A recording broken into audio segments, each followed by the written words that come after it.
some, I don't know, news, but certainly some interesting stuff dropping on the Union Tribune. Kevin Acee writing this morning about the lawsuit that's going on with the Padres and ownership, including a conversation and email thread with Sheel Seidler, trying to get some answers to questions that still linger about her lawsuit against the Seidler brothers that is currently in a Texas courtroom. And I don't know, I'm just scanning this as fast as I can, Woods, to try to glean anything that I can. I don't think there's any definitive answers here. I kind of still feel like in that same no man's land of this is something that's going to have to play out in a courtroom, over however many months or however long this takes. Yeah, no question. I think what it did, as I'm trying to, again, be on the air and read the article at the same time, it muddies the waters a little bit again.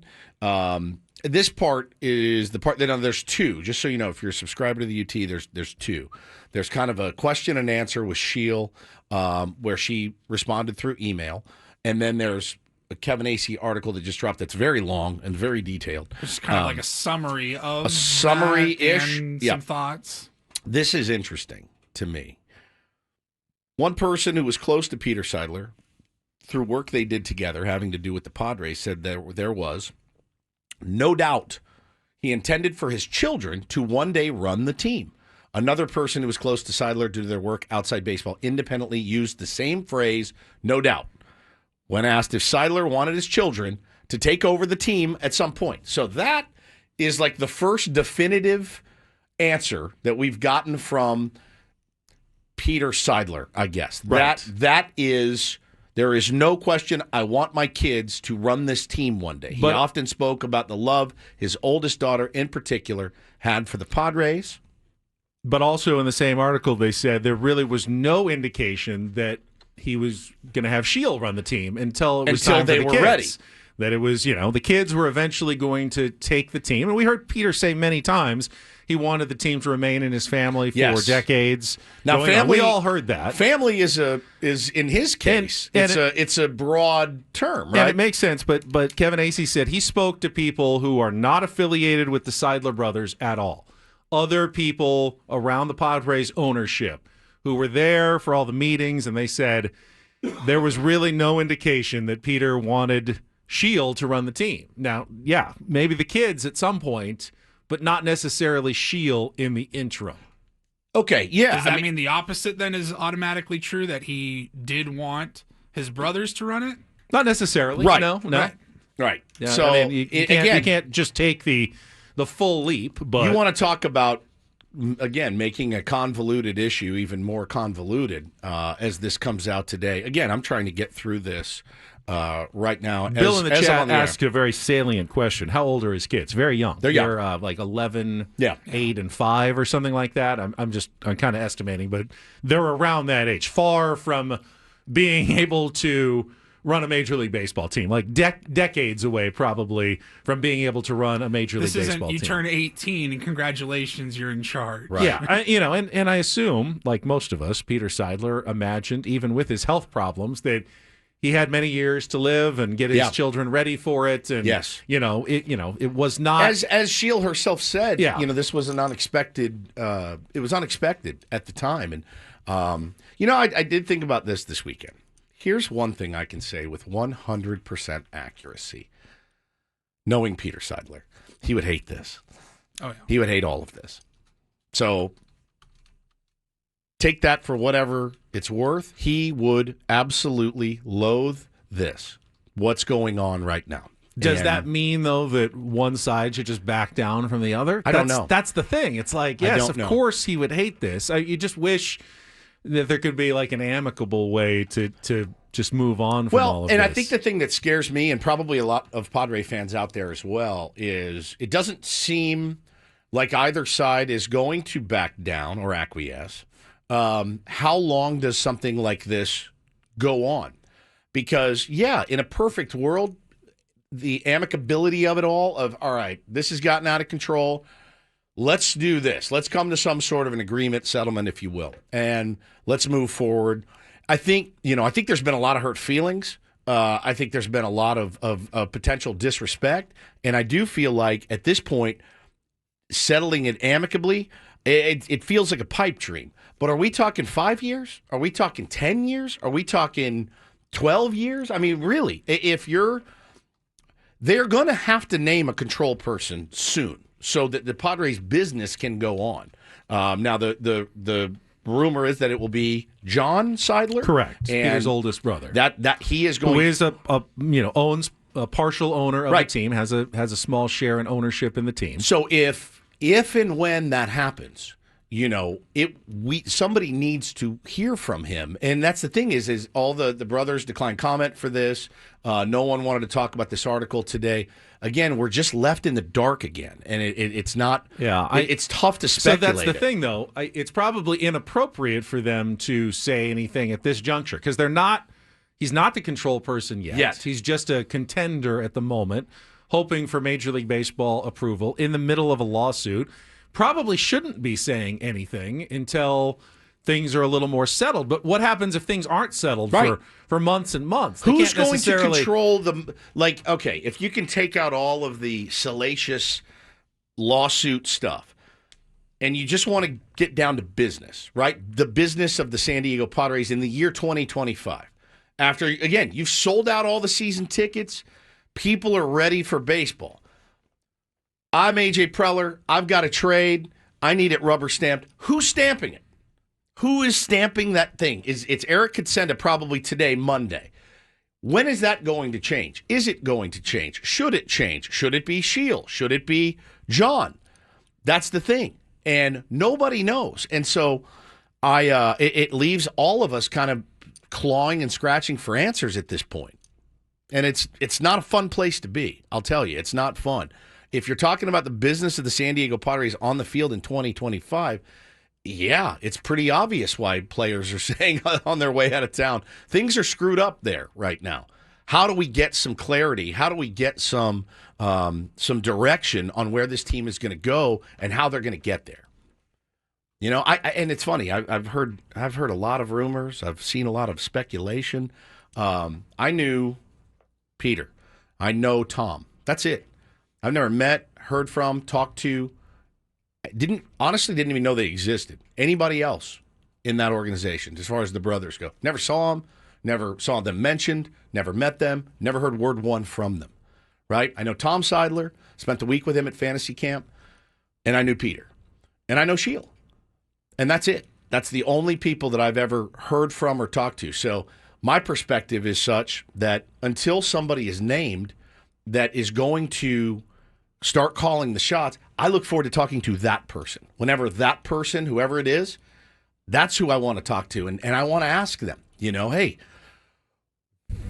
where do you see this going? Is it possible, Ben, to name a control person while also being in the midst of litigation? I have no earthly idea. Yeah, these are things that very high level of Major League Baseball that we can't even really speculate on. I have no idea. Rob Manfred's going to have to get involved in some of this at some point, and I would imagine that it's in the interests of baseball that the Padres business continues somehow. I would say so. There's no indication, by the way, that this wasn't always going to happen this offseason as well. That there's some magic, unkey to unlock, and then all of a sudden AJ can add $50 million in payroll and make 15 trades. Right? Yeah. No matter who is named. I don't think no matter who's the owner that was ever going to happen. It was always going to be hey, we got to be pretty careful this offseason sort of plan for the San Diego Padres. So I'm not overly surprised with the way things have gone.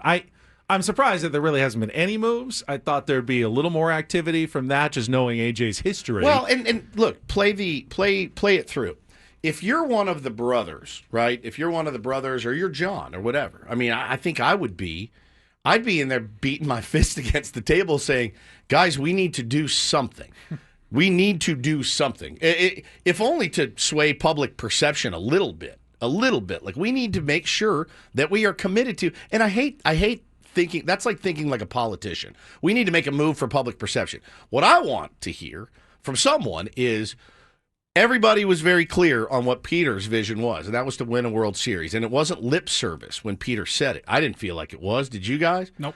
So what I think people would want to hear, whether it's from Sheel or Eric or John or Bob or Tom or any of the other brothers is we are committed to this. We really, really mean it, and here's how committed we are. Yeah, they've said they want to do it, but, obviously, you want to see the roster improving. Now, can they do that, and still maintain and so what Major League Baseball, remember, there's the component of Major League Baseball is also forcing some fiscal responsibility on the Padres. Correct. They're out of compliance with debt service. These were all things that happened before Peter's passing. Yeah, and people are bringing it up in the chat. Is it any coincidence that the first time we've gone to arbitration with a player under A.J. Preller's tenure is this year? That's not a coincidence, right? Those are the kind of things that make the fan base untrusting. Then again, we heard what Michael King said about that. Yeah. He said, I kind of get it because there's no comps to my situation of being a reliever to a starter and what that raise is supposed to be. But in that little window where because other guys said the same thing and were millions or hundreds of thousands of dollars apart on other team and they got it worked out, we're going to this ARB hearing. Michael King is going to go to an ARB hearing, and A.J. Preller doesn't want to, but he's now got to go. So, yeah, when the fan base they're not dumb, man. You start seeing things like that, and you go, well, obviously these guys are going to cheap out. Yeah, but keep in mind, they also agreed on ARB with a lot of high-priced ARB players. Yeah, they had more ARB guys than just about any team in baseball, and they got it done. All of them done but one. And perhaps AJ thinks that his offer of 7.3 was pretty darn generous. Fair. And Michael King just thinks, I think we can do way better. And it's like, AJ's going, no, I think we're on the high end already with 7.3. You can't really even read into that necessarily as a sign of anything. Well, but again, is it a coincidence that the first ARB hearing comes in the midst of all of this might be. Garbage? It honestly might be a coincidence. I don't know, man. I don't know. If they had gone to 5 ARB hearings, I would say, yeah, absolutely. There's something going on here. But that's your take. The fact that they got Cease done and Arise done and... Well, listen, those are two of their major trade chips in Cease and Arise. Like, if you're gonna trade those guys, you got to get that ARB thing done. But that also, if you can win those and lower the salary, that makes it even more tradable. That would almost be a reason. Might as well go to ARB. We're trading you anyway. There's no reason why we shouldn't fight you. We can't even ruin our relationship because we're about to trade you. Yeah. That would be a reason to go to ARB because you were thinking of trading those guys, not to sign them, and both guys got a little more than, kind of right around what they were expected. It's going to be a tough one to explain, I think, trading either one of those guys or both of those guys. Yeah, it is. It's going to be tough. Said it a lot. Well, it depends on what they get back. Trade. And there's just no vision right now. That fans have no vision. I don't know that we know what the vision is. I don't know that you can continue to say it's to bring a World Series. I think even Bob Nutting would say, what we're trying to do is win a World Series. But I don't want to get to the point where my franchise, the franchise that I root for and support, gets to that point where it's just lip service. And like I said, when Peter said it, I believed it. Straight up. You could not convince me otherwise. They have the sign in Peoria hanging over the locker room. One day soon, the gods will smile upon San Diego. We put it in our Christmas card this year. I believe it. I bought it hook, line, and sinker when he said it. I don't know that I necessarily believe it right now today on January 27th. I don't. You got to show us something. You can't. You can say it all you want, Ben. Ben, I want to look like The Rock. Right? I want to look like The Rock. Am I going to put in the work to get there? No, I'm not going to. But I can say it all I want. And it's just not going to happen. So this is a very, very convoluted and muddy conversation. And it's not fun. It's not fun for the fans. It's not what you want in the offseason to try to get fired up for the regular season. All right, last 7 years. Is this the offseason you've loathed the most?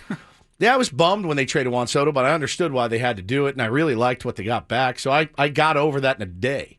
This has been 27 days of misery since the year started. Truly. I'm not fired up for the baseball season right now. I'm not. I want to be.